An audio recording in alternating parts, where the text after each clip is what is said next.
कोई भी व्यक्ति तब सफल हो पाता है, वो अपनी लाइफ में तभी कुछ कर पाता है जब वह व्यक्ति इस चीज को खुद से दूर करता है, त्याग देता है। और आज जितने भी सफल लोग हुए हैं, चाहे कोई भी हो, कुछ भी हो, तो अगर वह सफल हुए हैं तो उनको इस चीज को त्यागना ही पड़ा होगा, क्योंकि इस चीज को त्यागे बिना, खुद से दूर किए बिना कोई भी इंसान अपनी लाइफ में कुछ नहीं कर सकता, कुछ भी नहीं। यह जो चीज है जिसे मैं अभी बताने वाला हूँ, तो यह चीज सफलता की सबसे बड़ी दुश्मन है।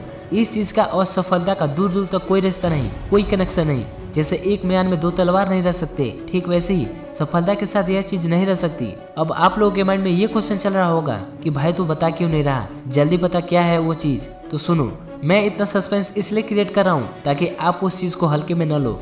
अगर मैं शुरू के 2 लाइन में बता देता तो आप उस चीज को हल्के में ले लेते। तो चलिए अब उस चीज से पर्दा हटा देते हैं। तो वह क्या चीज है जिसे त्यागे बिना कोई भी इंसान सफल नहीं हो सकता? तो वह चीज है हमारा कंफर्ट जोन, जिसे त्यागे बिना कोई भी इंसान सफल नहीं हो सकता।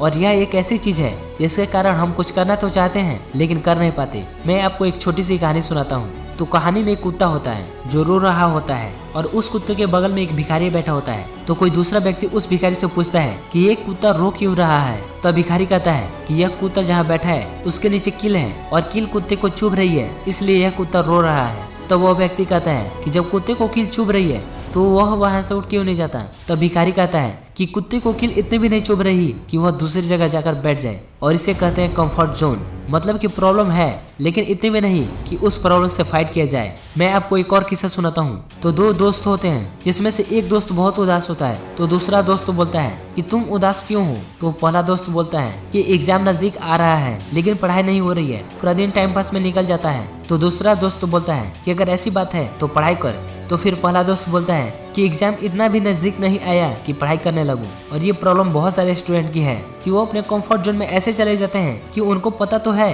कि पढ़ना उनके लिए कितना इम्पोर्टेंट है, फिर भी वो अपने कंफर्ट जोन को छोड़कर पढ़ाई नहीं करते। मैं आपको एक और एग्जांपल देता हूँ जिससे आप अच्छी तरह से रिलेट कर पाओगे। तो आपके अगल बगल कुछ ऐसे लोग दिख जाएंगे जिनके घर में पैसों की बहुत प्रॉब्लम है, फिर भी वो कुछ ऐसा नहीं करना चाहते जिससे उनके घर की प्रॉब्लम सॉल्व हो सके। उनकी थिंकिंग ऐसी होती है कि वो सोचते हैं कि लाइफ चल तो रही है, कट तो रही है लाइफ, लेकिन वो अपने कंफर्ट जोन को छोड़कर कुछ ऐसा नहीं करना चाहते जिससे उनकी जिंदगी बदल जाए। और ऐसे लोग जो कंफर्ट जोन में रहकर अपनी जिंदगी काट रहे हैं, तो वो लोग जिंदा तो हैं लेकिन एक जिंदा लाश हैं, क्योंकि उनके अंदर कुछ करने का जुनून नहीं है, प्रॉब्लम से लड़ने की ताकत नहीं है उनके अंदर। वो कुछ करना तो चाहते हैं लेकिन कुछ करते नहीं, क्योंकि डर लगता है फेल होने से, डर लगता है रिस्क लेने से।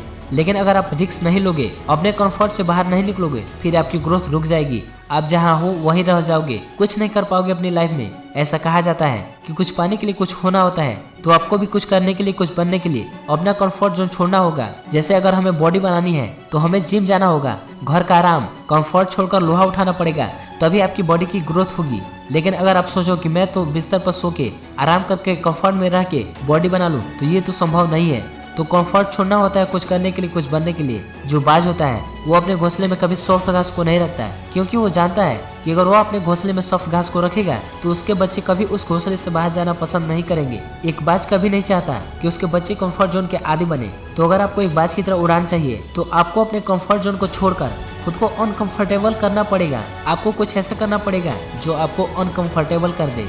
आपको उस जोन को तोड़कर बाहर निकलना होगा जिसने आपको आगे बढ़ने से रोका है, जो आपकी रुकावट का कारण है। तभी आप अपनी लाइफ में कुछ अच्छा कर पाओगे। तो wish you all the best. मिलते हैं अगले वीडियो में, तब तक ले जय हिंद, जय भारत।